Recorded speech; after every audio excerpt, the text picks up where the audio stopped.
నమస్తే, welcome to 99 TV. సనాతన ధర్మం ఈరోజు రెండు తెలుగు రాష్ట్రాలే కాదు దేశం మొత్తం మాట్లాడుతున్న అంశం. దీని మీద పవన్ కళ్యాణ్ గారు డిప్యూటీ చీఫ్ మినిస్టర్ ఆయన లేవనెత్తిన ఒక ప్రతిపాదన సనాతన ధర్మానికి కోసం ఒక ట్రస్ట్, ఒక బోర్డు దేశ స్థాయిలో ఉండాలి, జాతీయ స్థాయిలో. దాని మీద చర్చ జరగటంతో పాటు దానికి హాని జరిగినా గ్లాని జరిగినా దాని మీద వెంబడే చర్యలు తీసుకునేందుకు దానికి ఆ బోర్డుకి ఒక చట్టబద్ధత కల్పించాలి. ఈ అంశాలతోటి ఆయన ఒక కొత్త ఎజెండాని తెర మీదకి తీసుకొచ్చారు. ఎజెండా పాతదే, బట్ ఆయన తీసుకురావటం వల్ల అది కొత్త ఎజెండా అయింది. ఇదేదో మతపరంగా రాజకీయాలు చేయటం కోసం కాదు, ప్రతి వాళ్ళు హిందూ మతం మీద పడిపోవటం, ఏదో ఒకటి మాట్లాడేయటం, ఏమన్నంటే సెక్యులర్ కంట్రీ కదా అంటాం. మరి ఇదే వాచాలత్వం వేరే ధర్మాల మీద వేరే మతాల మీద ఎక్కడ ప్రకటించరు ఆ సోకాల్డ్ సెక్యులరిస్టులు. మొత్తానికి సనాతన ధర్మంతో పాటు కాంగ్రెస్ పార్టీ మత రాజకీయాలు ఇంకా బోల్డన్ అంశాల మీద మాట్లాడటానికి మనతో ఉన్నారు భారతీయ జనతా పార్టీ యువ మోర్చా స్పోక్స్ పర్సన్ భార్గవి కళ్యాణి గారు. భార్గవి గారు నమస్తే. భార్గవి కళ్యాణి గారు నమస్తే. నమస్కారం అండి. సో చూశారు కదా, ముందుగా టు స్టార్ట్ విత్ కర్ణాటకలో ప్రభుత్వం మన పక్కనే ఉంది, ఒక ప్రతిపాదన తీసుకొచ్చింది. సివిల్ కాంట్రాక్టుల్లోట ముస్లింలకి కోటా ఇస్తారట, తర్వాత నెమ్మదిగా క్రైస్తవులకి ఇస్తారట, ఏమన్నా మిగిలితే అడుగు పొడుగు మిగిలితే హిందువులకిట. అసలు ఈ కాంట్రాక్టుల్లో కోటా ఏంటండి? పొరపాటున రేపు పొద్దున వాళ్ళు ఈ జమిలి ఎన్నికలు అయిపోయిన తర్వాత వాళ్ళే వచ్చారనుకుందాం, దేశవ్యాప్తంగా ఈ ఉపద్రవమో ఈ ప్రమాదమో దేశం మొత్తం విస్తరించే అవకాశం అయితే ఉందిగా. ఏమంటారు? అంటే ఇన్ని దశాబ్దాల కాలంలో కాంగ్రెస్ ప్రభుత్వం ఇది చేయలేదని మీరు అనుకుంటున్నారా? ఇత పూర్వం చేయలేదని మీరు అనుకుంటున్నారా? Is there any clue that లేదు మేము అందరికీ సమన్యాయం చేసుకుంటూనే రాజకీయంలో ఉన్నామని కాంగ్రెస్ బల్లగుద్ది చెప్పే అంశాలు ఏమైనా చూసారా మీరు? పోనీ ఇత పూర్వం Congress by nature right from the beginning అలానే ఉంది కదండి. దేశ విభజన మొదలు పెట్టుకొని ఆ క్షణం నుండి మీరు తీసుకుంటే వాళ్ళు అధికారంలో ఉన్న 6 దశాబ్దాల కాలంలో చేసింది ఏంటి? అది వక్ఫ్ బోర్డ్ కానీ లేకపోతే ఈ టెంపుల్స్ యాక్ట్ తీసుకొని రావడం కానీ ఇవన్నీ చేసింది వీళ్ళే కదా. ఎండోన్మెంట్ యాక్ట్ తీసుకొని వచ్చింది కూడా వీళ్ళే కదా. దేశాన్ని మత పేరు మీద ముక్కలు చేసింది కూడా వీళ్ళే కదా. మత ప్రాతిపదికన కాంగ్రెస్ రాజకీయం చెయ్యదు అనేదైనా మనకి బాండ్ పేపర్ మీద వాళ్ళని సంతకం పెట్టించారు మనకి. ఈవెన్ వాళ్ళు వచ్చి సంతకం పెట్టించినా మీరు నమ్మకండి. ఇంకా ప్రజలు నమ్మారు అని అంటే అంతకన్నా దౌర్భాగ్యం ఇంకోటి. రేపు జమిలి ఎన్నికల తర్వాత నమ్ముతారేమో ఎన్నికలప్పుడు. అది వాళ్ళ దౌర్భాగ్యం అనే నేను చెప్పగలుగుతానండి. ఎందుకనంటే మెజారిటీ హిందూస్ ఉన్న ఈ దేశంలో నన్ను అడిగితే ఇప్పుడు మా తాతలు ముత్తాతలు చేసిన తప్పిదం వల్లనే ఈ రోజు భార్గవి కళ్యాణి లేకపోతే బొట్టు పెట్టుకున్న ఆడపిల్ల హిందూని అని చెప్పుకొని తిరిగే ప్రతి మగవాడు ఈ రోజు భారతదేశంలో ఇబ్బందులు గురవుతున్నారంటే కారణం మా తాత ముత్తాతలు. మీకు ఎదురైంది బొట్టు పెట్టుకొని మీరు వృత్తిరీత్యా ఒక అధ్యాపకురాలు మీరు, సో మీరు రకరకాల చోట్ల ఉద్యోగాలు చేసి ఉంటారు ఇన్స్టిట్యూషన్స్లో, మీకు ఎప్పుడైనా అటువంటి ఇబ్బంది ఎదురైందా? ఒకటండి, సంపాదన అనేది ఎక్కడి నుంచైనా యూనో ఈ ఇన్స్టిట్యూట్ కాకపోతే ఇంకో దగ్గర, అది లేకపోతే ఏ ఇన్స్టిట్యూట్ మనల్ని అలౌ చేయదు అని అనుకుంటే ఇంట్లో కూర్చొని చెప్పుకుంటాం. విద్య ఉన్న వాడికి ఏంటండి బెంగ?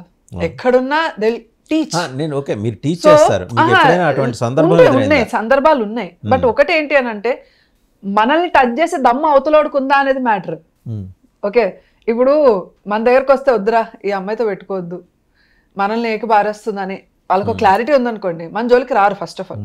ఓకే, అది వేరే వాళ్ళ దగ్గరికి వెళ్ళినా మనం మాట్లాడితే కాదు, అందరూ మీలాగా ఝాన్సీ లక్ష్మి కాదు కదా పాపం, ఇన్నోసెంట్ గర్ల్స్ ఉంటారు. ఒకటేంటంటే అండి, ఇప్పుడు ఒకడు మనల్ని తక్కువ చేసుకొని when they are trying to suppress us, మనం కూడా సప్రెస్ అయిపోతాయి. ఈ పలానా మనిషి పలానా దానికి లొంగుతాడు అని అవతల వాడికి తెలిసినప్పుడు వాడు ఖచ్చితంగా లొంగపరచుకోవడానికే ప్రయత్నిస్తారు. అది ఏ విషయమైనా సరే, పర్టికులర్లీ మిషనరీ స్కూల్స్లో జరిగేది ఇదే. So we keep facing these things, but still ఏంటి అని అంటే నీకు ఉద్యోగం ముఖ్యమా ధర్మం ముఖ్యమా అంటే ధర్మమే ముఖ్యం. ఈరోజు 20,000 30,000 లక్ష రూపాయల జీతం పోయే ఉద్యోగాల గురించి మీరు ఆలోచించుకుంటూ కూర్చుంటే వచ్చే తరాలకి ధర్మం పోతుంది కదా. So it's very important. ఒక ముస్లింని టోపీ తీసి నువ్వు ఉద్యోగం చెయ్యి అని ఎవరైనా చెప్పగలుగుతారా? మరి హిందువులకి మాత్రమే నువ్వు ఇన్ని బొట్లు పెట్టుకొని పలానా ఇన్స్టిట్యూట్కి నువ్వు రావద్దు, పూలు పెట్టుకొని నువ్వు రావద్దు, నీ సంస్కృతిని నువ్వు చూపించుకునే విధంగా నువ్వు ఉండకూడదు అని అంటే, ముస్లింని గడ్డం పెంచుకోకుండా రా అంటే వాడు ఎందుకుంటాడు? కళ్ళ కాటుకు పెట్టుకోకుండా నువ్వు రా అంటే వాడు ఎందుకు ఉద్యోగం చేస్తాడు? So they are many things అండి, like these things keep happening. But నన్ను అడిగితే ఏంటనంటే, ఎప్పుడైతే మనం ప్రతిఘటిస్తాము, వెన్ వి క్వశ్చన్ ఎందుకు నేను చేయకూడదు, మీరు అందరికీ అదే రూల్ పెడుతున్నారా? Not only my religion, Hindu ధర్మాన్ని పర్టికులర్లీ మా ధర్మాన్ని టార్గెట్ చేస్తూనే కాదు, వేరే ఎవరు అలా వచ్చినా కూడా మీరు అలానే చేస్తున్నారా అని మీరు ఎందుకు క్వశ్చన్ చేయలేకపోతున్నారు? అది చేసినప్పుడు ఎవడు మన జోలికి రాడు. ఎందుకంటే ఉద్యోగాల్లో నుంచి ఒకళ్ళు చేయగలుగుతారండి, ఒకళ్ళు రిజైన్ చేసి వెళ్ళిపోగలుగుతారు, బట్ హోల్ స్టాఫ్ వెళ్ళిపోతే వాళ్ళు ఇంకా ఎవరిని పెట్టుకొని నడిపిస్తారు ఇన్స్టిట్యూట్ని. So it's important. నేను ప్రతి ఒక్కరికి చెప్పేది అదే, ప్రతిఘటన చాలా చాలా ముఖ్యము. You have to raise your voice and question for you.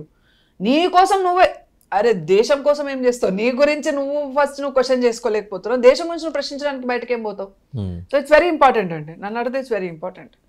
And in the Wake of all these things, ఇలాంటి సంఘటనలు మీరు బోల్డన్ని మీరు కొన్ని చెప్పారు, ఇంకా బోల్డన్ని జరుగుతూ ఉన్నాయి ఇప్పటికీ. కేరళలో కానీ లేకపోతే ఈవెన్ ఆంధ్రప్రదేశ్, తెలంగాణ సంగతి నాకు అంత particular, even Andhra Pradesh Christian missionary స్కూల్స్లో బొట్టు తీసేసి రండి అని ఆడపిల్లలకి చెప్తున్నారు, గాజులు తీసేసి రండి అని చెప్తున్నారు. ఈవెన్ నేను చదువుకున్న స్కూల్ కూడా ఒక కాన్వెంట్ స్కూలే, అది మిషనరీ స్కూలే, అందులో గాజులు అలౌడ్ లేవు, బొట్టు తీయించే వ్యవస్థ లేకుండింది, బికాస్ నేను 10 years బ్యాక్ 10th చేసిన కాబట్టి. కానీ ఇప్పుడు ఆ వ్యవస్థ కూడా వచ్చేటట్టుంది. బొట్టు చాలా చిన్నగా ఉండాలి, మేము వెళ్ళేటప్పుడు తిలకం పెట్టుకుని వెళ్ళేవాళ్ళం, కుంకుమలు నాట్ అలౌడ్.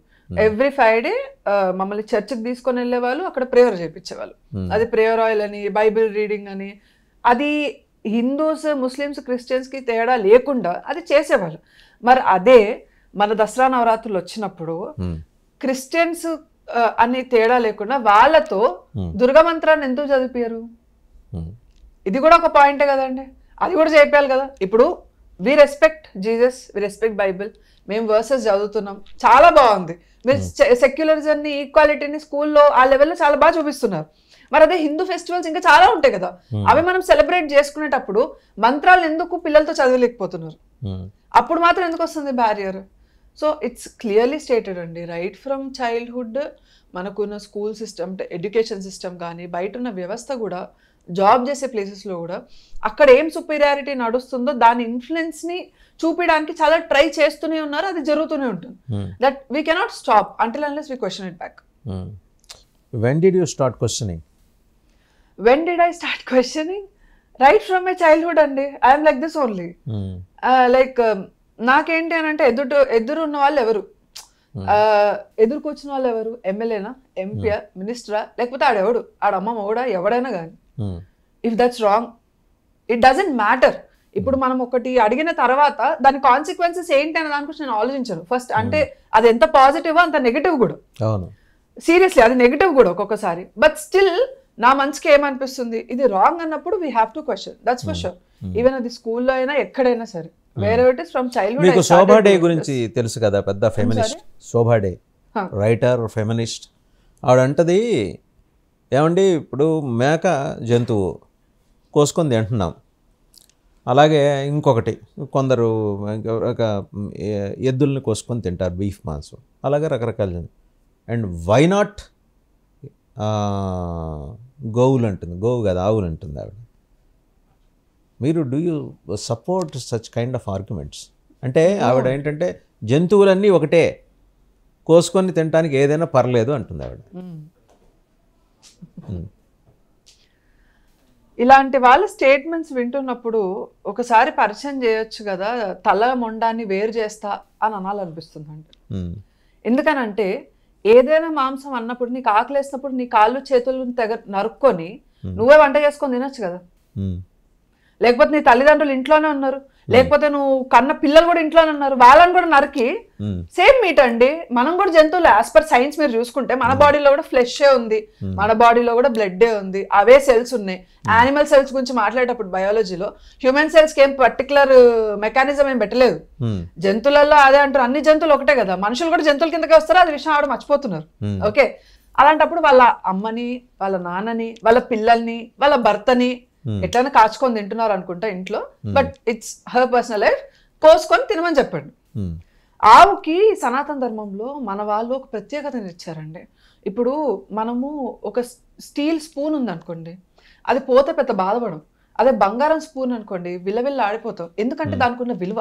మీరు ఒక విషయం వినండి, రోడ్డు మీద వెళ్తున్న ఒక కుక్క చనిపోతే అప్పటికి కూడా, నేను నిజం చెప్తున్నానండి, సనాతన ధర్మాన్ని పాటించ అయ్యో అని ఒక మాట అంటారు. అంటే ఒక జీవుడు చనిపోతే అయ్యో అని ఒక చిన్న బాధ అనేది మనిషికి ఉంటుందండి. ఆవు చనిపోతే దానికి ఏమైనా అవుతే మన ప్రాణమే పోయిందేమో, మన కన్న తల్లి పోయిందేమో, మన బిడ్డ పోయిందేమో బాధ ఉంటుంది. వాళ్ళ ఇంట్లో పెంచుకున్న పాడి ఆవు అవును చూసాను చాలా బాధపడ్డారు. వాళ్ళు దహన సంస్కారాలు అంత్యక్రియలు అద్భుతంగా నిర్వహించి కల్చర్ అండి. కల్చర్ లో అదొక వాళ్ళ కుటుంబ సభ్యుల్ని ఒకళ్ళని కోల్పోయినప్పుడు ఉండే వేదన అంతా ఆ ఆవును పెంచుకున్న వాళ్ళ కళ్ళల్లో కనిపించింది, ఏడ్చేశారు పాపం.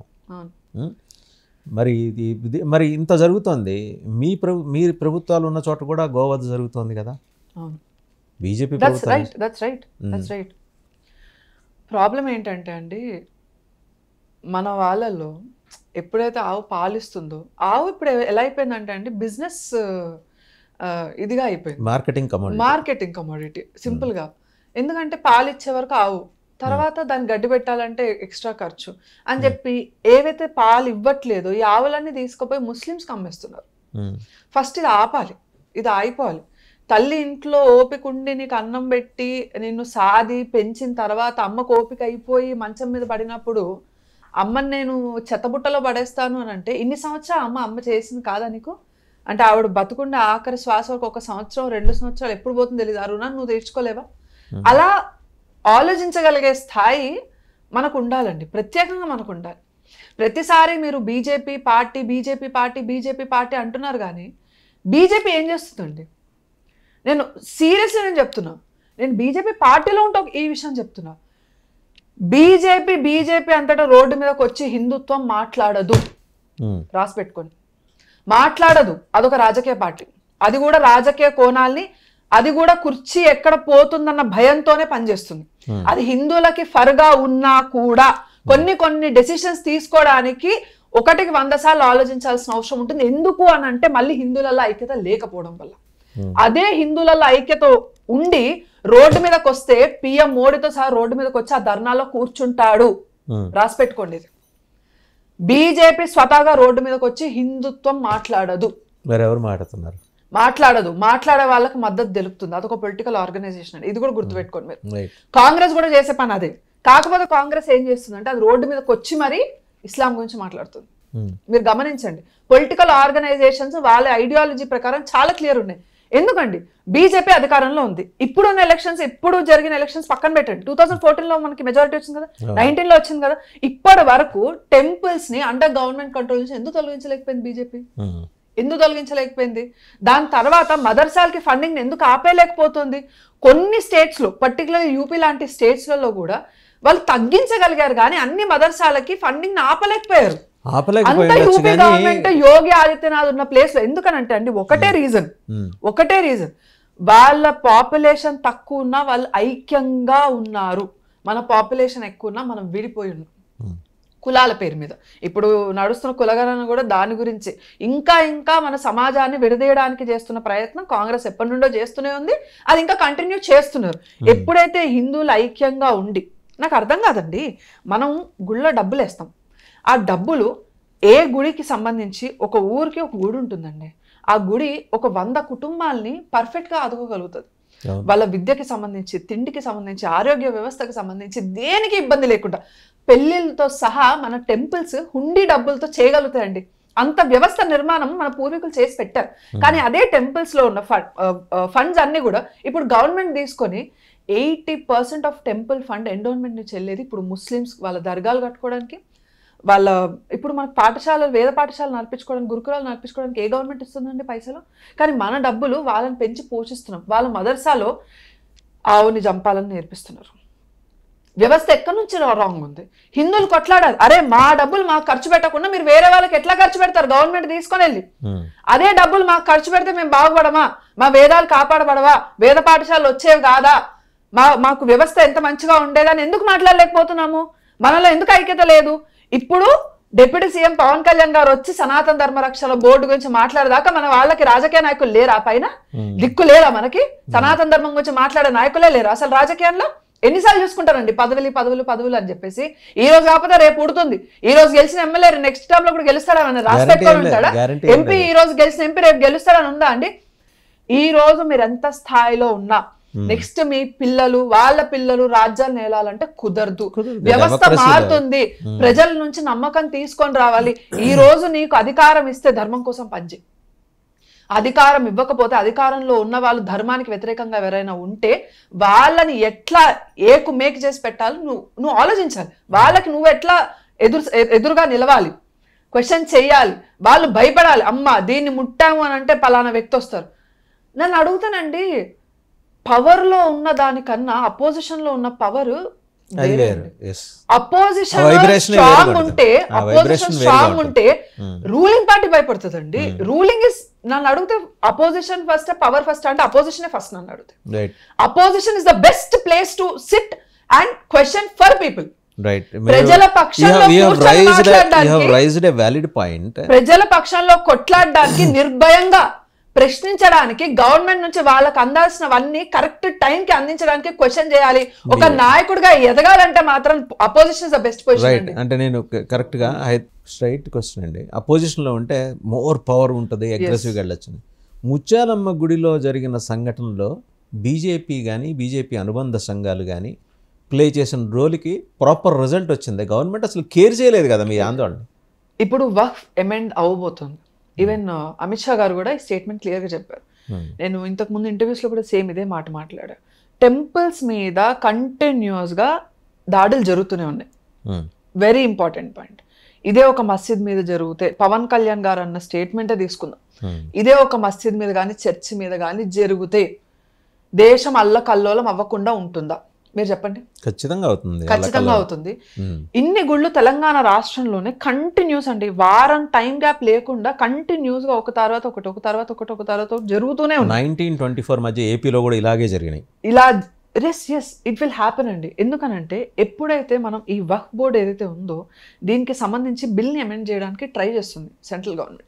వీళ్ళు ఏం చేస్తున్నారంటే ఇది ఒక పకడ్బందీ ప్లాన్ అండి. అల్లర్లు రేపెట్టాలి.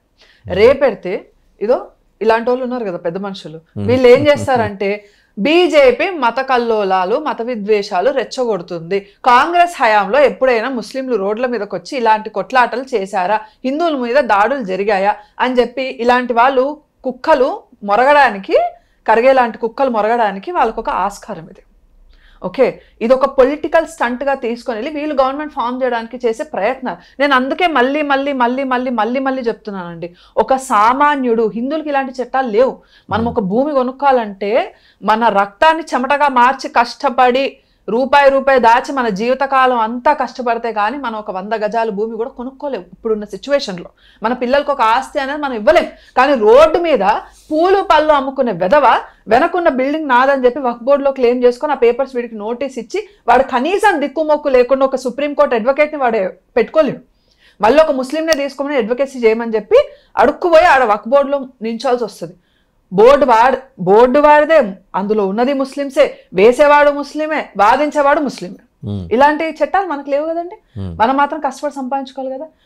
ఒక తండ్రి యొక్క జీవితకాలం పడుతుందండి పిల్లలకు ఒక ఆస్తి ఇవ్వాలంటే. తండ్రి యొక్క జీవితకాలం మీరు అర్థం చేసుకోండి. ఆయన కరెక్ట్గా ఆయన తినే పదార్థం యొక్క రుచి కూడా చూడకుండా అంత గాబరాలు తినేసి పనికి వెళ్ళి రూపాయి దాచి కష్టపడతాడండి. ఆయన ఆరోగ్యం కూడా చూసుకోవడం. అలాంటి ఆస్తులు కూడా ఊర్లు లేపేస్తున్నారు వక్ఫ్ బోర్డు పేరు మీద. ఈరోజు ఆ చట్టాన్ని అమెండ్ చెయ్యొద్దు అని అంటే దాని గురించి అల్లర్లు చేయడానికే ఇవన్నీ పునాదులు. ఎక్కడెక్కడైతే కాంగ్రెస్ గవర్నమెంట్ ఉన్నదో స్టేట్స్ లో అక్కడ ప్రతి దగ్గర ఇలాంటి దాడులు జరుగుతూనే ఉన్నాయి. It may be Karnataka, it may be this are వాళ్ళ ఏలియన్స్ లోనే తమిళనాడు అయినా సరే. సో మనం ఏం అర్థం చేసుకోవాలి ఇందులో నుంచి, ఇప్పటికైనా హిందువులలో ఐక్యత రావడం ఎంత ముఖ్యం. మనకి ఇలాంటి బోర్డ్స్ లేవే, మనకి జాగా నామ్స్ ప్రకారము మనం ఒక సెట్ బ్యాక్ ఇవ్వాలి. మనం తీసుకున్న 100 గజాల భూమిలో సెట్ బ్యాక్ ఉంటుంది గవర్నమెంట్, ఇక్కడ ఒక 10 అటు ఒక 15 ఎంతో వదిలేయాలి. అది వదిలేయకపోతేనే మన పర్మిషన్ క్యాన్సిల్ చేసి మన ఇల్లుని వాళ్ళు సీల్ చేయడానికి రెడీగా ఉంటారు కదా ఆఫీసర్స్. మరి ఏ భూమి చూస్తే ఆ భూమి ఇది నాది ఇది నాది ఇది నాది ఇది నాది అని చెప్పి పుట్నాలు పల్లెల్లాగా అమ్ముకోవడానికి దేశం వీడదా అండి? కాంగ్రెస్ వాడు ఎట్లా చేస్తారు ఇలాంటి చట్టాలన్నీ? అలాంటప్పుడు సగం మందికి తెలియదండి వక్ఫ్ బోర్డు గురించి, సగం మంది హిందువులకి అసలు మేము ఉంటున్న ఇల్లు, నా ఇల్లు ఉన్న వెంచర్ మొత్తం వక్ఫ్ బోర్డు చేశారు. ఇప్పుడు పేపర్స్ వచ్చాయి మాకు. ఏం చేస్తారు? కూర్చొని మీటింగ్లు పెడుతున్నారండి. నేను నవ్వాను వాళ్ళని చూసి. మీరేం పీకలేరు, వక్ఫ్ బోర్డుని మీరేం పీకలేరు అంటే అక్కడ కేంద్రంలో ఈ చట్టాన్ని సవరణ జరిగే వరకు కూడా మీరేం పీకలేరు, మూసుకొని కూర్చోవాల్సిందే. 1.5 కోటి పెట్టి కొన్నాడండి ఒకటి ఇల్లు, వాడిని వాడి ప్రాపర్టీని వక్ఫ్ బోర్డు అంటే ఈ రోజు వాడు ఖాళీ చేయాలంటే ఏడుకెళ్ళి ఖాళీ చేస్తాడు. వచ్చి కాలనీ ప్రెసిడెంట్ అయ్యా అంటే కాలనీ ప్రెసిడెంట్ ఏం చేస్తాడు? వాడి భూమి కూడా వక్ఫ్ బోర్డులో ఉంది కదా. హిందువులలో ఐక్యత ఇప్పటికైనా రావాలి. నేను ఇప్పుడు కూడా 100కి 1000 సార్లు కాదు బల్ల గుద్ది చెప్తానండి ఇదే మాట, మళ్ళీ చెప్తున్నాం. బీజేపీ హిందుత్వాన్ని సపోర్ట్ చెయ్యాలి అని అంటే ఖచ్చితంగా హిందువులలో ఐక్యత ఉండాల్సిందే. వాళ్ళ అధికారాన్ని వదిలేయడానికి సిద్ధంగా లేరు.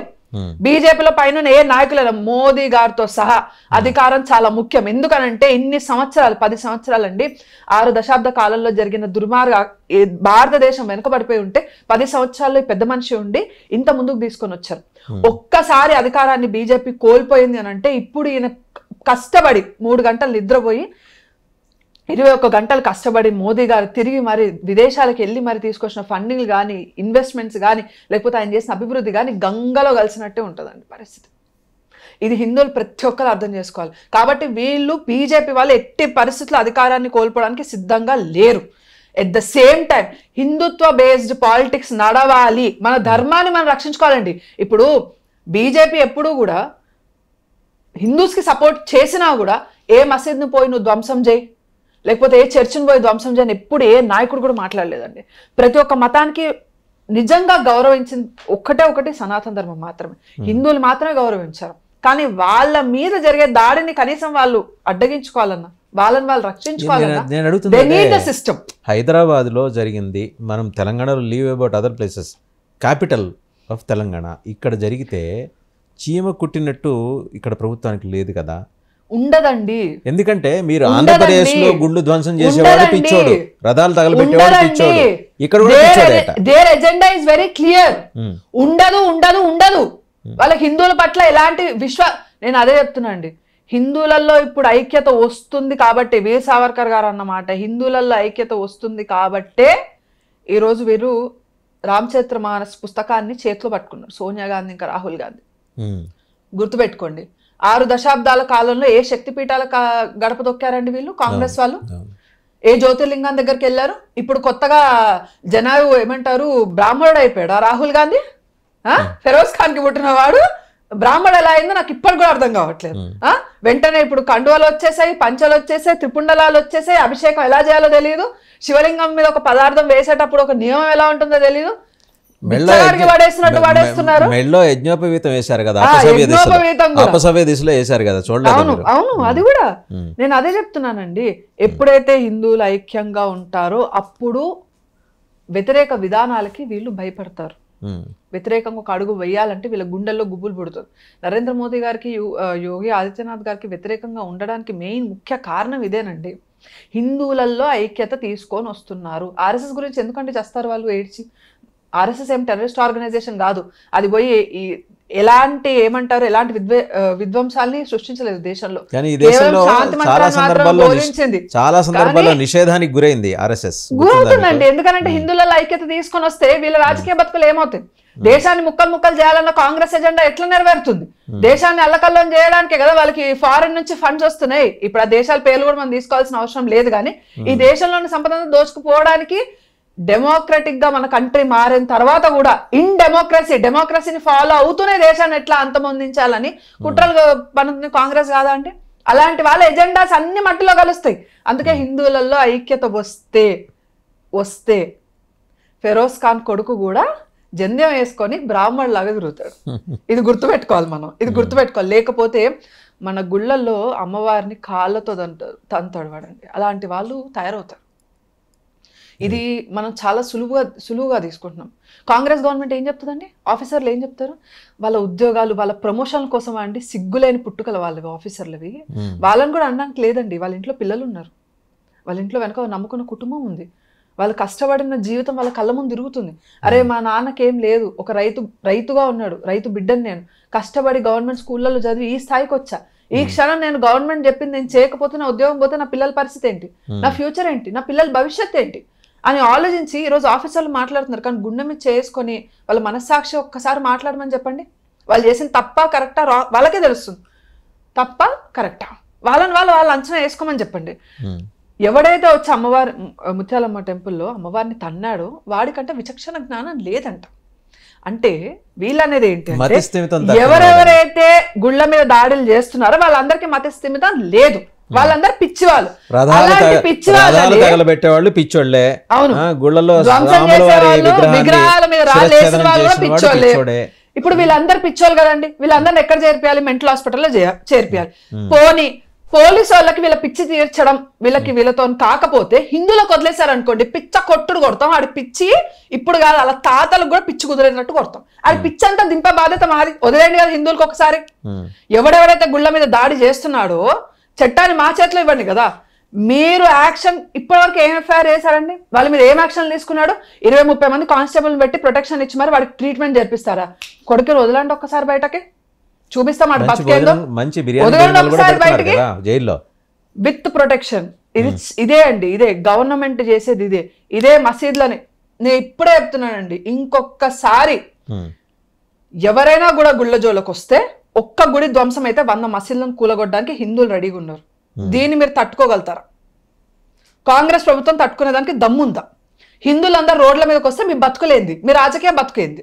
రేవంత్ రెడ్డి ఎన్ని రోజులు అయిందండి సీఎంఐ? సంవత్సరం అయింది. ఏ స్టేజ్ లో ఉండేవాడు రాజకీయాల్లో? ఏ స్టేజ్ లో ఉన్నాడు? హరీష్ రావు పక్కన ఇట్లా వెనక నుండి కెమెరాలు ఏడా కనిపిస్తాను ఇట్లా నక్కి చూస్తున్నాడు. ఈరోజు సీఎం అయ్యి ఈరోజు ఏం చేస్తున్నాడు? పైన ఏం చెప్తా నడుస్తుంది, పైన ఏం చెప్తా నడుస్తుంది. అందుకే ఇచ్చింది. సిగ్గుండాలండి తెలంగాణ వాళ్ళకు కూడా. వాళ్ళ చొప్పును తీసుకొని వాళ్ళతో కొట్టుకోమని చెప్పండి. కాంగ్రెస్ వాళ్ళకి ఓటేసినందుకు, బీజేపీ వాళ్ళకి ఓటు వేయకపోయినా పర్లేదు. నేను బీఆర్ఎస్ వాళ్ళకి ఓట్లు వేసినా కూడా బాధపడకపోయేదాన్ని, నిజంగా బాధపడకపోయేదాన్ని. అట్లీస్ట్ వాళ్ళు యాక్టింగ్ కోసమైనా తెలంగాణ రాష్ట్రం కోసం కొట్లాడారు బీఆర్ఎస్ వాళ్ళు. అట్లీస్ట్ యాక్టింగ్ కోసమైనా సరే మీరు బీజేపీకి ఓటేయకండి. నమ్మకం లేదు కదా, మత రాజకీయాలు అంటున్నారు కదా, పర్వాలేదు ఓటేయకండి. మీరు కాంగ్రెస్ ఎట్లా ఓటేశారు? వందలాది మంది మన తెలంగాణ బిడ్డల్ని షూటెడ్ సైట్ అండి అప్పటికప్పుడు కాల్చి చంపేశారు కదా కాంగ్రెస్ వాళ్ళు. తెలంగాణ రాష్ట్రాన్ని అడిగినందుకు ఎంతమంది బలిదానం జరగాల్సి వచ్చింది? కాంగ్రెస్ వాళ్ళు సోనియా గాంధీ ఇటువైపు ఇలా కన్నేసి చూడనందువల్ల తెలంగాణ రాష్ట్రంలో. అవన్నీ మర్చిపోయి 10 సంవత్సరాల తర్వాత మళ్ళీ కాంగ్రెస్ చేతిలో మనం అప్పగించని చూసారు అధికారము.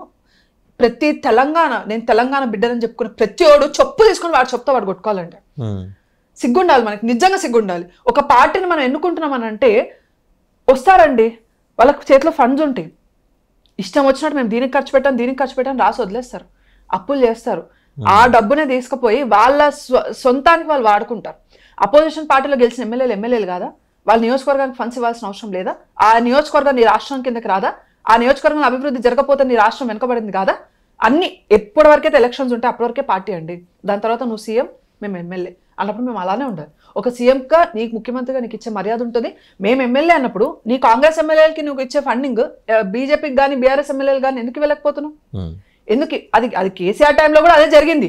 ఆయన బహిరంగంగా సభల్లో కూడా చెప్పాడు, మీరు ఒక మూర్ఖుడిని ఎన్నుకున్నారు, ఇక్కడ బీఆర్ఎస్ వాళ్ళని ఎన్నుకుంటేనే ఫండింగ్ వస్తుంది, అభివృద్ధి జరుగుతుంది, లేకపోతే వేరే పార్టీ వాళ్ళని ఎన్నుకుంటే మీకు అభివృద్ధి జరగదు అని అంటే నువ్వు ఏం కాన్స్టిట్యూషన్ ఫాలో అవుతున్నావు? నువ్వు గెలిచిన తర్వాత ఇర్రెస్పెక్ట్ ఆఫ్ పార్టీ అండి, నరేంద్ర మోదీ గారు లక్షల కోట్ల రూపాయలు తెలంగాణ రాష్ట్రానికి ఫండింగ్ ఇచ్చారు. మాకు ఎన్ని సీట్లు వచ్చాయండి ఇక్కడ తిప్పి కొడితే? ఇదే ఫోకస్ వాళ్ళు నార్త్ సైడ్ పెట్టచ్చు కదా, సౌత్ ఎందుకండి అసలు? మాకు తమిళనాడుకి ఎన్ని లక్షల కోట్లు ఇచ్చారు? నేను ప్రశ్న అడుగుతా, అంత ఫోకస్ పెట్టినా యూపీలో 60 లోక్సభ సెగ్మెంట్లు మీరు పోగొట్టుకున్నారు. చాలా రీజన్స్ ఉన్నాయి. ఇప్పుడు ఒకటండి, బీజేపీ అధికారంలో వచ్చే వరకు సరే కాంగ్రెస్ ని చేయడమా ఇది ఎవ్రీథింగ్ ఇస్ ఫైన్. ఒక్కసారి అధికారంలోకి వస్తే నరేంద్ర మోదీ గారు ఆయన సిద్ధాంతం చాలా క్లియర్ ఉంటుందండి. ఇర్రెస్పెక్టివ్ ఆఫ్ పార్టీ వెస్ట్ బెంగాల్కి కూడా ఆఖరికి ఆ మమతా బెనర్జీ ఆమెకు కూడా తీసుకుపోయి ఫండింగ్స్ చేస్తున్నారండి. ఎందుకనంటే దేశంలో కేవలం బీజేపీ రూల్డ్ స్టేట్స్ అభివృద్ధికి వస్తే మాత్రమే దేశం ముందుకు వెళ్ళదు. ప్రతి రాష్ట్రం, ప్రతి గ్రామం అంత్యోదయ సిద్ధాంతం అంటే అదే అండి. అంత్యోదయ అంటే బీజేపీ రూల్డ్ ఉన్న స్టేట్స్లోనే అంత్యోదయ సిద్ధాంతం కాదు. తెలంగాణ రాష్ట్రంలో కూడా మారుమూల గ్రామాలకి, రూరల్ ఏరియాస్లో రోడ్ చేపించినారు నరేంద్ర మోదీ గారు. లక్షల కోట్ల రూపాయల ఫండింగ్ అనేది జరిగింది నరేంద్ర మోదీ గారి తరఫున. అదే స్టేట్స్లో వచ్చేసరికి వాళ్ళకి ఆ సిస్టమ్ లేదండి. ఎందుకంటే వాళ్ళు ఎప్పుడు కూడా ఏంటి, ఆ డబ్బును దాచుకోవడం. ఈ పలానా కాన్స్టిట్యున్సీలో బీజేపీ మళ్ళీ గెలవద్దు అని అంటే ఏం చేయాలి? ఇప్పుడు మీరు ఎమ్మెల్యే గెలిచారండి ఒక కాన్స్టిట్యున్సీలో, సీఎం మీకు ఫండ్స్ ఇవ్వనంత కాలం మీ కాన్స్టిట్యున్సీకి మీరు ఏం చేయగలుగుతారు? మీ జోబుల నుంచి ఖర్చు పెట్టగలుగుతారా? ఎవరైనా చేస్తారా అండి? ఒక 10,000 సంపాదించుకునేటోడు కూడా బిచ్చగాడికి రూపాయే వేస్తాడు. గుర్తుపెట్టుకోండి మాట. 10,000 తీసుకుపోయి ఇవ్వడు. ఏ రాజకీయ నాయకుడైనా రాజకీయాల్లో వచ్చేవాడు ఎంత సంపాదించుకోవాలనుకుంటాడు కానీ 10 మందికి చేయాలని గుణం ఉన్నా కూడా వాడు జోబులోంచి పెట్టాడు. వాడికి వచ్చిన ఫండ్స్ ని కరెక్ట్ గా పెడతాడు తప్ప జోబులోంచి ఎవరు పెట్టరండి. రైట్, మనం ఒకసారి టీటీడీ దగ్గరకు వద్దాం. బోల్డ్ అన్ని కాంట్రవర్సీస్ ఈ మధ్య కాలంలో. సరే, మొన్నే కొత్తగా చైర్మన్గా బిఆర్ నాయుడు గారు వారి బాధ్యతలు స్వీకరించగానే హైందవేతరులు ఇక్కడి నుంచి పంపిస్తాం అంటే వాళ్ళని పొట్టకొడతామని కాదు ఆయన అన్నది. వాళ్ళకి ఫిట్ అయిన డిపార్ట్మెంట్స్కి వాళ్ళు అభ్యర్థన పెట్టుకుంటే అక్కడికి పంపిస్తాం, లేదంటే బలవంతంగానే పంపించేస్తాం అని. అది చట్టపరంగా దానికి కొన్ని ఇబ్బందులు ఉన్నాయి. మీకు ఏంటంటే టీటీడీ బోర్డు పెట్టినప్పుడు ఈ రూల్స్ లేవు. ఎక్కడ లేని వాళ్ళందరూ వచ్చి చేరిపోయారు. మీకు నేను ఒక ఉదాహరణ చెప్తా. ఇప్పటికీ ఆవిడ పనిచేస్తున్నారు, joint executive officer, deputy executive officer కేడర్లో హిమాయత్ నగర్లో ఒక క్రైస్తవ మహిళ అధికారి ఉండేవారు. కరెక్ట్గా స్వామివారికి హారతి ఇచ్చేప్పటికీ ఆవిడ పక్కనకి వెళ్ళిపోయేది, ప్రసాదం తీసుకునేది కాదు, బొట్టు పెట్టుకునేది కాదు. But still she is continuing as a TTD senior officer. ఆవిడకి మరి అలాంటి వాళ్ళు అంటే ఒక ఉదాహరణ, ఇలాంటి వాళ్ళు చాలామంది ఉన్నారు. కొండ మీదే ఉన్నారు వాళ్ళు, ఇలా ఎందుకు కొండ మీదే ఉన్నారు? దీని మీద అంటే పంపిస్తామంటాం కరెక్టే, చట్టపరంగా ఎదురయ్యే ఇబ్బందుల కోసం టీటీడీ బోర్డుకు ఉన్న కాన్స్టిట్యూషన్ని సవరించుకోవాల్సిన నెసిటీ ఉంది కదా? ఖచ్చితంగా ఉంది. ఇది ఓన్లీ టీటీడీ బోర్డుకి సంబంధించింది కాదండి. ఇది అంటే ఇప్పుడు జస్ట్ ఎగ్జాంపుల్ అండి, ఒక పిచ్చి మొక్క పెరుగుతుంది అనుకోండి, అరే ఇది పిచ్చి మొక్క అని మీరు ఆకులు చూసో మీరు చెప్పగలుగుతారు. దాన్ని మీరు ఆకుల మందం కట్ చేస్తే అది చచ్చిపోయింది, లేకపోతే అది మళ్ళీ పెరగదు అని మీరు గ్యారెంటీ ఇవ్వలేరు. ఎందుకంటే రూట్స్ నుండి తీయాల్సిన అవసరం చాలా ఉంది. కేవలం టీటీడీ బోర్డు యొక్క సవరణ, దాని కాన్స్టిట్యూషన్ సవరణ జరిగితే సరిపోదండి. ఈ టెంపుల్స్కి సంబంధించి బోర్డ్స్ అంటే వాళ్ళ ఒక దేవాదాయ వ్యవస్థ ఏదైతే ఉందో ఎండోన్మెంట్ యాక్ట్, అక్కడ నుంచి మొదలైన తలకాయ నొప్పులు మనకి ఇవి. ఈ ఎండోన్మెంట్ యాక్ట్ ఎలా ఉంటుందని అంటే అండి, మీరు ఏవైతే టెంపుల్స్ ఉన్నాయో ఈ టెంపుల్స్ మీరు ఎండోన్మెంట్ తీసుకున్న తర్వాత ఆ టెంపుల్ ల్యాండ్స్ని గవర్నమెంట్ అమ్మేయచ్చు వితౌట్ ఎనీ నోటీస్. అమ్మేసుకోవచ్చు. ఆ ల్యాండ్ మీద ఆ ల్యాండ్ని డిస్ట్రాయ్ చేసి మీరు దాని మీద ఏదైనా కట్టచ్చు. దాని గురించి మీరు ఎలాంటి వివరణ ఇవ్వాల్సిన అవసరం లేదు హిందువులకి. చూడండి, ఇలాంటి చట్టాలు చేసిన వాళ్ళు ఎంత దుర్మార్గులో చూడండి ఒకసారి. ఈ టెంపుల్స్కి సంబంధించి ఇప్పుడు ఒక మసీద్ ఉందండి, అందులో ఎవరైనా నాన్ ముస్లిమ్స్ వెళ్ళి వాళ్ళని హుకుం చెలాయించడం చేస్తారు. ఒక హిందూ వాళ్ళ మసీద్కి సంబంధించి హెడ్ కానీ, జిఎస్ కానీ, లేకపోతే వాళ్ళ కమిటీ కానీ ఏదైనా కానీ వెళ్ళి అందులో మెంబర్గా ఉండడం కానీ ఏదైనా జరుగుతుందా? వాళ్ళు యాక్సెప్ట్ చేస్తారా దాన్ని? But how Hindus are accepting this అండి. ఎండోన్మెంట్ యాక్ట్ లో ఉన్నది ఇదే. మీరు దాన్ని పోరాడండి మీరు. నేను చెప్తానండి, అట్లీస్ట్ దాని గురించి కూడా చెప్తాను. మీకు సపోర్ట్ దొరికింది. పవన్ కళ్యాణ్ గారు ఒక టవరింగ్ పర్సనాలిటీ వచ్చి సనాతన ధర్మం మెనీ ఇంటర్వ్యూస్ లో కూడా నేను అదే అడ్రస్ చేశాను. మరి ఆయన లాంటి వారికి మీరు సజెషన్స్ ఇస్తే వారు పాజిటివ్గా స్వీకరిస్తారు. ఎందుకంటే ఒక పోరాటం చేసే యోధుడు మనకు దొరికాడు ఇవాళ. ఎంటైర్ సౌత్లో ఇవాళ డిఎంకే లాంటి పార్టీలు పోసుకుంటున్నాయి, ఎక్కడ ఈయన వచ్చి పెనట్రేట్ అవుతాడేమోనండి. రేపు పొద్దున మహారాష్ట్ర ఎన్నికల ప్రచారానికి వెళ్తుంటే వాళ్ళ స్లోగన్ ఏంటంటే వచ్చేది పవనం కాదు తుఫాన్ అని చెప్పి వాళ్ళ స్లోగన్. సో ఒక వైబ్రేషన్ క్రియేట్ చేశారు ఆయన. సౌత్లో ప్రత్యేకించి తమిళనాడులో మీరు ప్రస్తావన చేశారు కాబట్టి చెప్తున్నా, ప్రతి ప్రాచీనమైన ఆలయం ఎదురుగుండా పెరియార్ విగ్రహాలు పెడుతున్నారు. ఆయన దైవదూషణ చేసిన వాడు. ఓకే, పెరియార్ని ఆరాధించే వాళ్ళు ఆ వ్యవస్థ వేరే, వాళ్ళు పెట్టుకోండి, వాళ్ళ సమాజాల్లో పెట్టుకోండి. నేను చెప్తున్నా, మధుర మీనాక్షి ఆలయం ఎదురుగుండా పెరియార్ విగ్రహం, కంచి కామాక్షమ్మ వారి ఆలయం ఎదురుగుండా పెరియార్ విగ్రహం. What does it indicate? మసీదులు కూడా ఉన్నాయండి, ధ్వంసం చేసిన మసీదులు కూడా, వాళ్ళు మసీదులు కూడా కట్టారా అనుకోని. మీరు కాశీకి వెళ్ళండి, అరుణాచలం వెళ్ళండి, ఎక్కడికైనా వెళ్ళండి, ఇదే తలకాయ నొప్పులు ఉన్నాయి. Coming to the previous topic, endowment వ్యవస్థే అలా ఉందండి. సో మీరు ఆ దేవాలయాలకి సంబంధించి మీరు వ్యవస్థ ఏర్పాటు ఒక్క నిమిషం చేసినప్పుడు మీరే చెప్తారు. తెలంగాణలో కిందటి ప్రభుత్వం ఉన్న సమయంలో హైదరాబాద్కి అతి దగ్గరగా ఉన్న ఒక ప్రాచీనమైన వెంకటేశ్వర స్వామి ఆలయాన్ని భూముల్ని శ్మశానాలకు కేటాయించారు తెలుసా? ముస్లిం శ్మశానాలు. నేను అదే చెప్తున్నా అండి, ఎండోన్మెంట్ యాక్ట్ బేస్ చేసుకొని మీరు ఆ ల్యాండ్ ని దేనికైనా యూస్ చెయ్యొచ్చు. The government has like it don't have to give an explanation. అది అసలు ఎందుకు మనం దేనికి అది చేశాము అన్న దాని ఎక్స్ప్లెనేషన్ కూడా అవసరం లేదు. అది ఎండోన్మెంట్ యాక్ట్ దరిద్రం. అండ్ మీరు ఆ దేవాలయ వ్యవస్థను ఏర్పాటు చేసిన తర్వాత హుండీ డబ్బులు మీరు దేనికైనా ఖర్చు పెట్టచ్చు.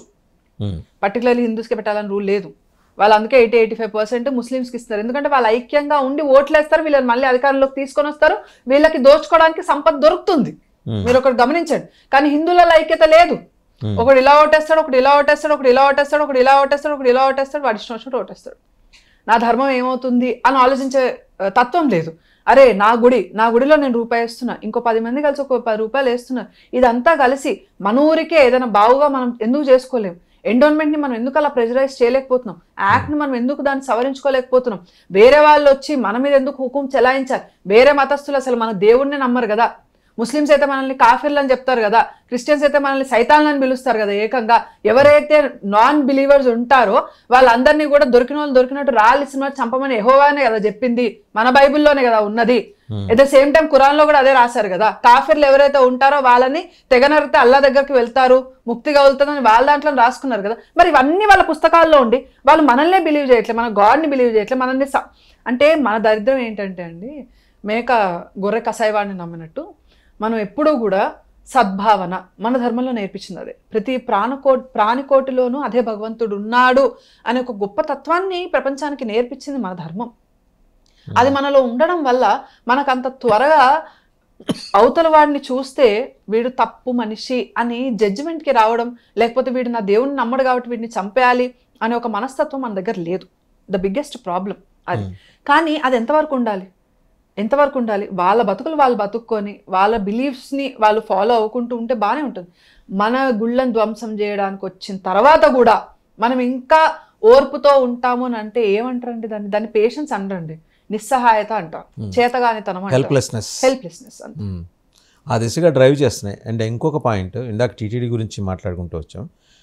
మీకు స్వామివారి డబ్బులతోటి కింద పద్మావతి మహిళా విశ్వవిద్యాలయంలోనూ అలాగే శ్రీ వెంకటేశ్వర విశ్వవిద్యాలయంలో కూడా క్రిస్మస్ వేడుకలు వైస్ ఛాన్సలర్లు రిజిస్ట్రార్లు దగ్గర నుండి జరుపుతారు. అదే ఈరోజు మరి కార్తీక పౌర్ణమి అనుకుంటే అక్కడ సామూహిక దీపారాధన దీపోత్సవాలు ఉండవు. అట్లదద్ది, వినాయక చవితి, దసరా ఈ పండుగలు జరగవు. అది మాత్రమే ఎందుకు జరుగుతుంది? Problem already the route endowment act. ప్రతి మతస్థుడు వచ్చి మన పైసల మీదనే డిపెండ్ అవుతున్నారు. అదే వాళ్ళకి ఫండింగ్ అవుతుంది. ఆ ఫండింగ్తోనే మళ్ళీ మన ధర్మాన్ని అంతం చేసే ప్రయత్నం చేస్తుంది. దిస్ ఈజ్ అ సైకిల్ అండి. ఇది మీరు ఎన్నిసార్లు ఈ క్వశ్చన్ తిప్పి ఎన్నిసార్లు అడిగినా ఒకటే కాస్, ఎండోన్మెంట్ యాక్ట్ని సవరించడమా? ఎందుకంటే మీరు జాగ్రత్తగా గమనిస్తే యూపీలో అయోధ్యలో ఉన్న ఈ రామాలయం గవర్నమెంట్ నిర్వహించట్లా, ట్రస్ట్ నిర్వహిస్తుంది. అలాగే వ్యవస్థను తీసుకొని రావాలన్నా కూడా ఫస్ట్ గవర్నమెంట్ నుంచి ఫ్రీ అయ్యి, ఇప్పుడు ఫ్రీ హిందూ టెంపుల్స్ అని బీజేపీ గట్టిగా డిమాండ్ చేస్తుంది. కొన్ని చోట్ల కొన్ని రాష్ట్రాల్లో సిస్టమ్ ని క్రియేట్ చేయాలి. కొన్ని రాష్ట్రాల్లో నెమ్మదిగా తప్పిస్తున్నారు. ప్రభుత్వ సిస్టమ్ క్రియేట్ చేయాలి. This is very important. మనం ఏంటి అని అంటే, సరే హిందూ టెంపుల్స్ గవర్నమెంట్ కంట్రోల్లో ఉంటే గవర్నమెంట్ మిస్యూజ్ చేస్తున్నారు. మనది ఏంటంటే ఫెడరల్ వ్యవస్థలో రాష్ట్రాలకి కొన్ని విస్తృతమైన అధికారాలు ఉన్నాయి. ఆ విస్తృతమైన అధికారాల్లో ఈ దేవాలయ వ్యవస్థ కూడా వచ్చి చేరింది. దాన్ని అక్కడి నుంచి పీకేసి, లిటరల్ గా పీకేసి, నేను మళ్ళీ చేయాలన్నా కూడా మళ్ళీ గవర్నమెంట్ ఇంటర్వెన్షన్ ఉంటుందండి. అక్కడ ఉన్న స్టేట్ గవర్నమెంట్ యాక్సెప్టెన్స్ చాలా ఇంపార్టెంట్ అవుతుంది. ఎందుకనంటే ఎండోన్మెంట్ యాక్ట్ కూడా చేసిన తర్వాత ఏ స్టేట్స్ దాన్ని ఉపయోగించుకోవాలనుకుంటే ఉపయోగించుకోవచ్చు అనే ఫ్రీడమ్ కూడా ఉంది. వద్దనుకుంటే తీసేయచ్చు కూడా. కాకపోతే మళ్ళీ గవర్నమెంట్ కంట్రోల్ లేకపోతే ఈ వ్యవస్థను ఎవరు చక్కదిద్దుతారు? ఇంతకుముందు ఎలా నడిచిన వ్యవస్థలు మీకు గుర్తుందా? క్వీన్ ఎలిజబెత్ ఆవిడ తిరుమల తిరుపతి దేవస్థానానికి సంబంధించి ఒక స్ట్రిక్చర్ పాస్ చేసింది ఆవిడ. అప్పుడు గవర్నర్కి ఏం చెప్పిందంటే, స్వామివారి హుండీ డబ్బులు మీరు ముట్టుకోమాకండి, వారి మత విశ్వాసాలు జోలికి వెళ్ళకండి, కేవలం మీరు నిర్వహించాల్సింది పెద్ద మనిషి పాత్ర మాత్రమే. అంటే మీరు అక్కడ ఎగ్జిక్యూటివ్ ఆఫీసర్కి వెళ్ళినప్పుడు అక్కడ సాధక బాధకాలు వాళ్ళకి భక్తులకి ఏమన్నా ఇబ్బందులు ఉంటే పరిష్కరించడం వరకే. You are just a custodian. మీరు ఆయన డబ్బులు, మరి ఆవిడ క్రిస్టియన్, ఆవిడే కొంత విలువలతో కూడిన మాట అన్నప్పుడు ఈరోజు మన ప్రభుత్వాలు ఎందుకు టచ్ చేస్తున్నాయి స్వామివారి డబ్బులు? Again the same answer. వ్యవస్థ ఎప్పుడే ఫ్రీ అవ్వాలి అంటే మీరు ఇందాక అన్నట్టు మళ్ళీ అండి ఇదే సేమ్. మన వ్యవస్థని మనం చూసుకున్నాం, చాలా చక్కగా చూసుకున్నాం. మనకి ఏ బ్రిటిషర్తో ముఘల్తో పని లేకుండా ప్రతి రాజ్యాలు చాలా సుభిక్షంగా నడిపే రాజ్యాల్ని. ఒకటి ఏంటి అని అంటే ఇప్పుడున్న సిస్టంలో అందరు ఇంజనీర్లు బైపీసీలు తీసుకొని డాక్టర్లు ఫారిన్ వెళ్ళిపోవాలి, ఆస్ట్రేలియా పోదామా, అమెరికా పోదామా, ఇటు పోదామా, అటు పోదామా, అక్కడ సెటిల్ అవుదాం, ఇక్కడ సెటిల్ అవుదాం. దేశం గురించి ధర్మం గురించి ఆలోచించే వాళ్ళు తక్కువైపోయారు. గుర్తుపెట్టుకోండి, ఈరోజు హుండీ డబ్బుల్ని ఆ రోజు మీరు అంటున్నారు క్వీన్ ఎలిజబెత్ ఇంత పెద్ద మాట అంది అని. ఎందుకంటే దాన్ని టచ్ చేస్తే అదే చెప్తున్నా అండి, దాన్ని టచ్ చేస్తే ఇవిని పేల్చేస్తారన్న విషయం క్లారిటీ ఆమెకు ఉంది కాబట్టి. మళ్ళీ పాయింట్ నోటెడ్. ఈరోజు హిందువులు ఎస్సీలని ఎస్టీలని క్రిస్టియన్లు మత మార్పిడులు చేసుకుంటూ పోతున్నారు. బీసీలేమో వాళ్ళు కూడా మాకు బీసీ నినాదంతో మాకు ప్రత్యేకమైన పార్టీ కావాలని కొంతమంది తెలంగాణ రాష్ట్రం నుంచే మొదలుపెట్టి దానికి కూడా ఒక వైల్డ్ ఫైర్ని ఇవ్వడానికి ట్రై చేస్తున్నారు. ఓసీలేమో వీళ్ళు అప్పర్ క్యాస్ట్ కాబట్టి వీళ్ళు ఎప్పుడు చెడ్డవాళ్ళే, మనల్ని ఎప్పుడు సప్రెస్సే చేశారని చెప్పి వాళ్ళని బూచిగా పెట్టి సొసైటీకి దూరం చేశారు. Who is going to think about ధర్మం? క్వశ్చన్ ఇస్, ఎవరు ధర్మం గురించి ఆలోచించే వాళ్ళు, ఎవరు గుడి గురించి ఆలోచించారు, గుడి వ్యవస్థ గురించి ఆలోచించారు, దాని యొక్క పరిస్థితి గురించి ఆలోచించారు. అల్టిమేట్లీ రాజకీయాలు చేతిలో తీసుకుంటాయండి, గుప్పెట్లో తీసేసుకుంటే. ఒక్క మస్జిద్నైనా ఏ గవర్నమెంట్ అయినా కంట్రోల్లోకి తీసుకోగలిగిందా? ఇంత పోలీస్ వ్యవస్థ ఉంది, ఇంత పొలిటికల్ పవర్ ఉంది, ఇంత పెద్ద రాజ్యాంగం ఉంది మనం రాసుకుంది, మన భారతదేశంలో అందరూ పాటిస్తున్నారు. ఏ మస్జిద్ని వాళ్ళు కంట్రోల్లో తీసుకోగలిగారు, ఏ చర్చిని వాళ్ళు తీసుకోగలిగారు.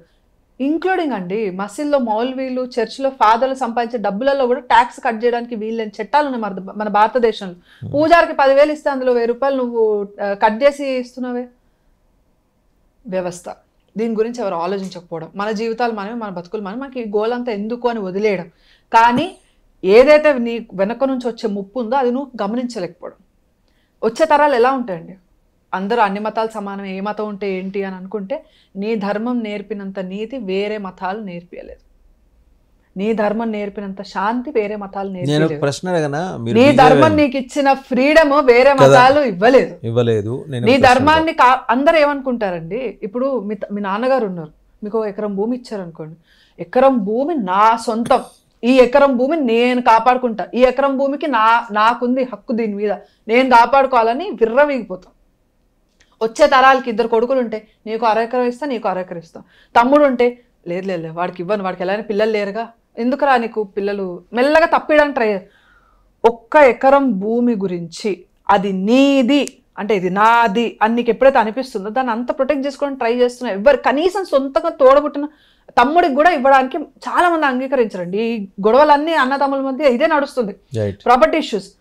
ధర్మం నీ సొత్తు కాదా, ధర్మం నీ ప్రాపర్టీ కాదా, టెంపుల్ నీ ప్రాపర్టీ కాదా, అది అమ్ముకొని దొబ్బడానికి కాదు, అదొక రిలీజియస్ నువ్వు అక్కడ అదొక నీ సెంటర్, నీ అస్తిత్వానికి, సంస్కృతికి ప్రతీక, అది నీ అస్తిత్వానికి చిరునామా, అది నీ అస్తిత్వానికి చిరునామా. నీ తాతలు ముత్తాతలు ఏ సంస్కృతిని అయితే సంప్రదాయాన్ని అయితే తీసుకొని వచ్చి నీ భుజం మీద ఇచ్చారో దాన్ని నువ్వు మోయడానికి సిద్ధంగా లేవు. ఈ తరంలో అదే ప్రాబ్లం అండి. ఈ తరంలో బొట్టు పెట్టుకోవడం చాలా కష్టం. గాజులు బొట్టు పెట్టుకుంటే బ్యాక్వర్డ్ మనం, అంటే అప్డేటెడ్ జనరేషన్ వాళ్ళం కాదు, మనం బ్యాక్వర్డ్ వాళ్ళు. నేను అందుకే 3 బొట్లు పెట్టడం స్టార్ట్ చేశా, 1 కాదు 3 పెడతా. ఏం చేసుకుంటారో చెప్పండి. కల్చర్ని మనం వదిలేయడం ఎంత దరిద్రం అంటే అంతకు మంచి ఏం లేదు. వెస్టర్న్ కల్చర్ నీకు నచ్చింది, డిస్కనెక్ట్ చేసుకోకు, నిన్ను నువ్వు డిస్కనెక్ట్ చేసుకోకు. యూ లైక్ అ జీన్స్, వేసుకో, ఎవరొద్దన్నాడు? మన కల్చర్లో ఏం చెప్పలేదు, జీన్స్ వేసుకోకు, టీషర్ట్ వేసుకోకు, లేకపోతే ఇంకోటి వేసుకోకు. అలా అని చీరను తక్కువ చేసి చూడకు. ఓకే, నువ్వు గుడికి రాకపోయినా పర్వాలేదు, దేవుడు, నేను నిజం చెప్తున్నా అండి, రమణ మహర్షి గురించి ఇందాక మనం డిస్కస్ చేసాం ఆఫ్ ద కెమెరా. ఆయన ఒక స్థాయి వెళ్ళిపోయిన తర్వాత సంధ్యావందనాలు కానీ లేకపోతే అర్చనలు కానీ నిత్యార్చనలు కానీ మానేశారు. మీరు ఏ గురువునైనా తీసుకోండి, హైయెస్ట్ కాన్షియస్నెస్కి వెళ్ళిపోయిన తర్వాత వాళ్ళు బాహ్యంగా చేసే రిచువల్స్ని ఆపేస్తారు. అవును, వాళ్ళు ఓన్లీ మనన చేస్తుంటారు, నామస్మరణ మాత్రమే ఉంటుంది. అది హైయెస్ట్ లెవెల్. అది నువ్వు రీచ్ అవ్వలేవు కాబట్టి అది రీచ్ అవ్వడానికి ఇది ఒక ప్రాక్టీస్ అని మన వాళ్ళు చెప్తారు. మన గ్రంథాల్లో కంపల్సరీ ఉంది, అక్కడ దాకా వెళ్ళటానికి ఇది ప్లాట్ఫామ్. సో నువ్వు ఇంట్లో ఉన్నా, నువ్వు పూజలు చేయకపోయినా, మన ధర్మంలో అలా ఉందండి. నేను క్లియర్ గా నేను చెప్పగలుగుతా, గర్వంగా చెప్పగలుగుతా. నువ్వు అవతల వాడికి సహాయం చేస్తే నువ్వు భగవంతుడికి చేసినట్టే. ఆకలితో ఉన్నవాడికి ఒక ముద్ద అన్నం పెట్టు, పరమేశ్వరుడికి నైవేద్యం చేసినట్టే లెక్కలో వేస్తారు మన ధర్మంలో. కానీ నువ్వు ఎంత మంచి వాడివైనా సరే జీసస్ని నమ్మకపోతే నువ్వు నరకానికే పోతావు. అది వాళ్ళ గ్రంథాల్లో ఉంది. ఏది మంచిదండి అంటే నువ్వు ఎంత చెడు పనులు చేసినా కూడా ఆ పాపాలన్నీ క్షమించబడతాయి, ఇంక్లూడింగ్ రేప్. ఆడవాళ్ళని మానభంగం చేసినా కూడా నీ పాపాలు క్షమించబడతాయి. కానీ నువ్వు జీసస్ని నమ్మకపోతే మాత్రం you will go to hell. Confession బాక్స్కి వెళ్ళి చెప్పుకుంటే తొలగిపోతాయి. అంటే ఎన్ని పాపాలైనా చేయొచ్చు. మన వాళ్ళండి శరీరంతో చేసే పాపాలు పక్కన పెట్టండి, దానికి ఒక చిట్టా ఇచ్చారు మన వాళ్ళు. ఈ కర్మ నువ్వు చేస్తే ఖచ్చితంగా అనుభవిస్తావు. ఒక భయం ఉంటుందండి. ప్రతి హిందూకి ఒక తప్పు చేసే ముందు ఒక చీమకు కూడా హాని చేయడానికి హిందూ భయపడతాడండి. ఎందుకంటే అమ్మో దానికి గాయం తగిలి నొప్పి తగిలిందంటే ఆ కర్మ మళ్ళీ నేను అనుభవించాలి ఏ శరీరంలో ఉన్నా అనే ఒక కాన్షియస్నెస్ హిందూ మాత్రమే నెట్టేసే ప్రయత్నం చేస్తారు. కానీ మీరు చూడండి, ఎవరిని కూడా హాని తలబెట్టడానికి చూడరు. మీరు దేవుణ్ణి నమ్మకండి. ఒకడు పుట్టాడు, చచ్చేదాకా గుళ్ళో అడుగు కూడా పెట్టలేదు, కానీ బయట ఉన్న ప్రతి ఒక్కడికి సహాయం చేస్తే వాడు ఖచ్చితంగా మోక్షాన్ని పొందుతాడని మన గ్రంథాల్లో ఉంది. నువ్వు నేనున్నా అనే నమ్మకు, రాముడు ఉన్నాడని నమ్మకు, శివుడు ఉన్నాడని నమ్మకు, శక్తి ఉందని నమ్మకు, ఎవరిని నమ్మకు నువ్వు. కానీ అవతల వాళ్ళ జీవాత్మను చూసావా, దానికి సంతోషిస్తారు దేవుళ్ళు. అందుకంటే అయింది గొప్పతనం. అందుకైంది ఎవరిని నొప్పించకుండా ప్రతి జీవుడిని సమానంగా చూసే ఒక్కటే ఒక ధర్మం అనేది మాత్రమే. అందుకే దాన్ని అంత గర్వంగా నేను చెప్పుకోగలుగుతా. నేను మా అమ్మకి ప్రతిరోజు వెళ్ళి మనసులో అమ్మ బతికిచ్చావు మా నన్ను ధర్మంలో కానీ అని 1,000 సార్లు వందనాలు తెలుపుకుంటాం. ప్రతి ఒక్క హిందువు గర్వంగా చెప్పుకోండి, సర్వ జీవ కోటిలో సమానత్వాన్ని చూసే ఏకైక ధర్మం సనాతన ధర్మం. You will be proud of it, proud of it అండి. ఈ జన్మకి హిందూగా పుట్టడమే అదృష్టం. సరే, ఇవాళ ఆయన మనం మాట్లాడుకుంటున్నాగానే వచ్చారు పవన్ కళ్యాణ్ గారు, లైవ్లోనే వచ్చేసారు. ఆయన సనాతన ధర్మం కోసం నిలబడ్డాడు. ఒక శిఖర సమాన వ్యక్తిత్వం అక్కడ వచ్చి నిలబడినప్పుడు ఆయనకి ఏ రూపంలో హిందూ సమాజం సపోర్ట్ చేయాలి? హిందూ సమాజం ఫస్ట్ మేల్కోవాలండి. బయట జరిగే దారుణాలు ప్రాబ్లం ఏంటంటే అండి, ఎక్కడో హిందూ ఆడవాళ్ళని అత్యాచారం చేస్తున్నారు, మనకేంట్లే మనం బాగానే ఉన్నాం, ఎక్కడో కదా. బంగ్లాదేశ్లో ఆడవాళ్ళని తీసుకొని పోతున్నారు, మన ఆడపిల్లలు సేఫే కదా, వాళ్ళు కాలేజ్కే పోయి వస్తున్నారు కదా. ఎక్కడో గుళ్ళు ధ్వంసం చేస్తున్నారు, మన పక్కన ఊర్లో ఉన్న గుడి అయితే సేఫే కదా. కానీ బంగ్లాదేశ్లో కూడా హిందూ మెజారిటీ ఉన్నప్పుడు గుళ్ళన్నీ బాగానే ఉన్నాయండి. ఇప్పుడు మనం ఎలా అయితే కూర్చొని ఇలా మంచిగా మాట్లాడుకుంటున్నాం, అప్పుడు కూడా హిందువులు అలానే ఉన్నారు. అక్కడ ముస్లిం జనాభా పెరిగిన తర్వాత నుంచే స్టార్ట్ అయినాయి ప్రాబ్లమ్స్.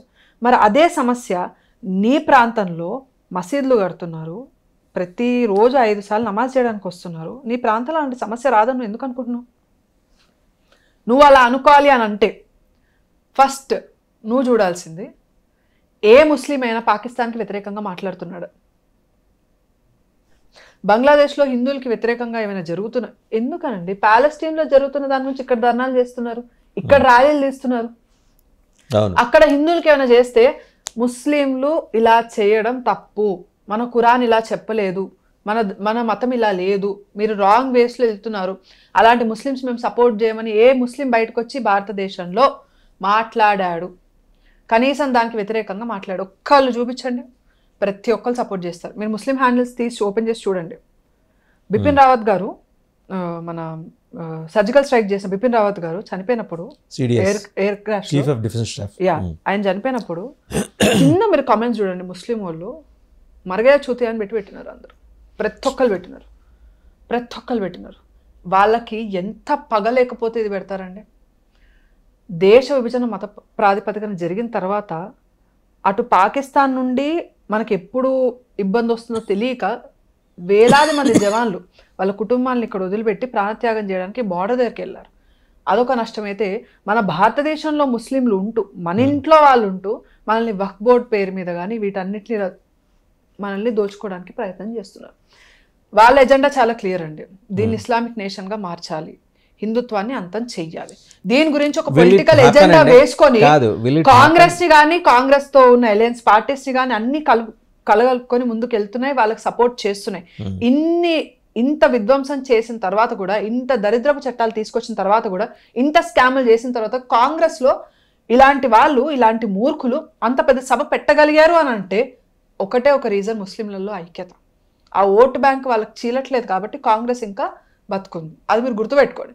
అదే హిందువులలో ఐక్యత లేకపోవడం వల్ల బీజేపీ కేంద్రంలో కూడా ఇప్పటికి కూడా ఒక డెసిషన్ తీసుకోవాలంటే 100 సార్లు ఆలోచించాల్సిన పరిస్థితి ఏర్పడింది. నేను అందుకే ఇప్పుడు తెలంగాణ రాష్ట్రంలో ఉండి, ఇక్కడుండి, ఈ గడ్డ మీద ఉండి చెప్తున్నా, హిందువులలో ఐక్యత రావాలి. మన ధర్మానికి ఎవడైనా అగేన్స్ట్ గా మాట్లాడితే వాడికి మేము రాజకీయ పరంగా కూడా మేము సపోర్ట్ చేయం, మేము ఓట్లు వేయం. మా ధర్మం జోలికి ఎవడూ రావద్దు. చాలా ఓపెన్ గా పెద్ద స్టాలిన్ కొడుకు చిన్న స్టాలిన్ ధర్మాన్ని సనాతన ధర్మం కరోనా లాంటిదని, ఒక వైరస్ లాంటిదని మాట్లాడాడు. దానికి మెడిసిన్ కోవిషీల్డ్, కోవాక్సిన్ మన పవన్ కళ్యాణ్ గారండి. Okay, Covishield and Covaxin Pavan Kalyan గారు బాగా వేస్తున్నారు వైరస్ కి మందు. యాక్చువల్లీ మనల్ని సనాతన ధర్మాన్ని వైరస్ అన్నారు, కానీ ఆ వైరస్ ని చంపడానికి కోవిషీల్డ్ లా పనిచేస్తున్నారు పవన్ కళ్యాణ్ గారు. అసలైన వైరస్లు ఎవరంటే వీళ్ళు, ధర్మం కాదు. ఎందుకంటే ఈ శాంతి తత్వాలు వీళ్ళకొద్దు.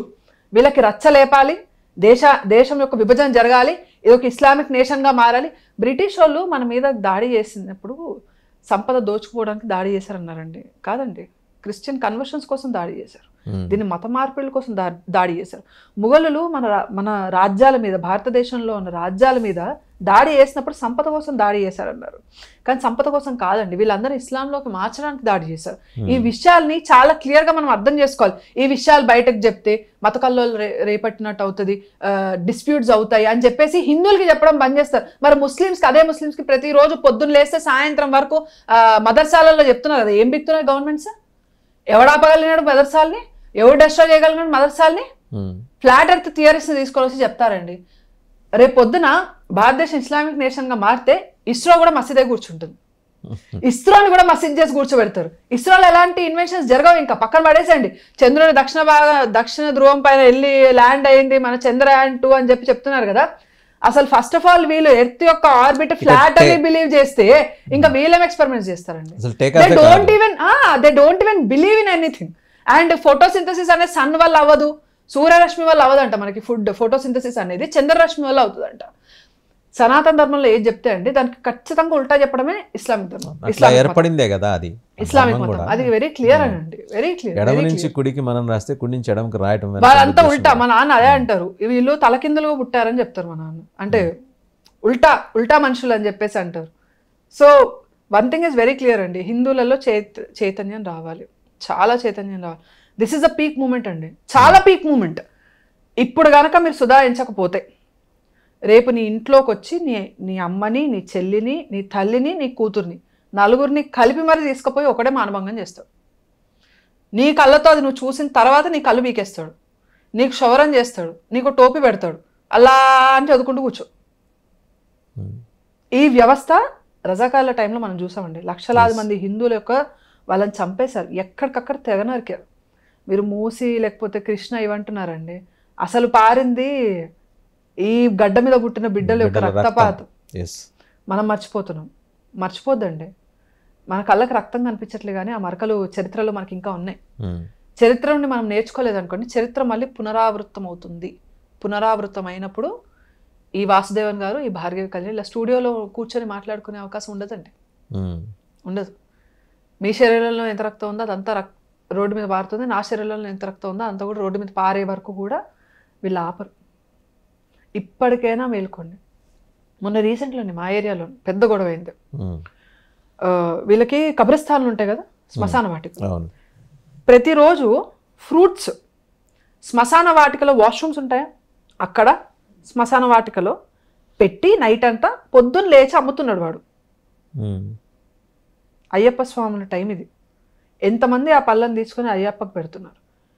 వస్తువులు కొనేటప్పుడు కూడా హిందువుల దగ్గర కొనండి, వాళ్ళ వ్యవస్థను పెంచండి. ఇది ఎలా బయటకు వచ్చింది? ఇది అంటే అది మా ఏరియానే కదా, చూసారు ఒకళ్ళు చూసి ఇన్ఫర్మేషన్ ఇస్తే ఇక అందరు వెళ్ళి దాన్ని. వాడు ఏం చేశాడంటే గేట్ ఇక్కడ ఉంటే గేట్ కన్నా కొంచెం పక్కకు పెట్టుకున్నాడు అంతే. మళ్ళీ తాళం తీసే ఉంది, మళ్ళీ వాడు యథాతథంగా వాష్రూమ్లలో పెడుతున్నాడు, తీస్తున్నాడు, అమ్ముతున్నాడు. ఇంకా హిందువులు అక్కడ వెళ్ళి కొంటున్నారు కూడా. ఇది వ్యవస్థ. మండిలు పోయి తింటారండి. ఏం దౌర్భాగ్యం పట్టింది మీకు? ఇంట్లో అమ్మ స్నానం చేసి వచ్చి మరి వంటింట్లో వంట చేసి శుభ్రంగా వండిన అన్నాన్ని నీకు పెడుతుంది, ఎలాంటి ముట్టు లేకుండా. అది తినడానికి వీళ్ళు పనికిరాదు. నలుగురు ఫ్రెండ్స్ వెళ్ళి ఇంత పెద్ద కంచంలో తిండి పెట్టుకొని రాక్షసులు తిన్నట్టు 4 వైపులు కూర్చొని తింటారండి. వాడు ఉమ్మితే గాని, వాడు ఖురాన్లో రాసుకున్నాడు క్లియర్గా, ఎవడైతే వంట చేస్తాడో వాడు ఉమ్మితే తప్ప అది అల్లాహ్ ప్రసాదంగా అవ్వదంట. అట్లా అది తినిపిస్తే అలా తిన్నవాడు కాఫీర్లు అవుతారంట.